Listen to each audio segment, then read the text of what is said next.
మళ్ళీ హైదరాబాద్ బయలుదేరిన రకుల్ ప్రీత్ సింగ్. అచ్చా అరే చిన్న జర యావని తీసుకుపోయి దొడ్డికాడు కట్టేసిరా బిడ్డ. నీ అవ్వ ఏందా ఇటువంటి పనులు నాకు చెప్తావు? You son I student no I'm reading general knowledge.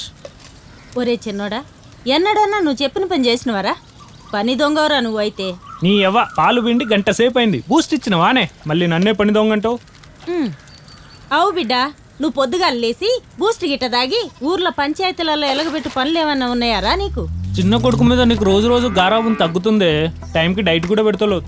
I hate you mom, I hate you, I love Rakul, you come Warangal, we should date. అమ్మా ఇన్ని మేపడం కంటే దొడ్లో పశువులు మేపడం నయ్య. ఇన్ని పాలన్ని ఎక్కిస్తే ఇంత పేడన్ని ఎక్కిస్తుంది. ఎగ్జాక్ట్లీ బ్రో, నన్నోడు మేపమన్నాడు ఇంట్లో కూర్చోబెట్టుకొని. 20,000 ఫీజు కట్టు, కాలేజీ పోయి చదువుకుంటా హన్మకొండలో. కాలేజీలు చదువులు ఆపి మూసుకొని సోడాలో గ్యాస్ కొట్టు నేర్చుకో, బాగుపడతావు. ఐఏఎస్ ఐపీఎస్ అట్లీస్ట్ డాక్టర్ అవ్వాలన్నా. వీడు వినేశారు. వెరీ పిట్టి మ్యాన్, ఏది గొడ్డో ఏది నువ్వో తెలియట్లా.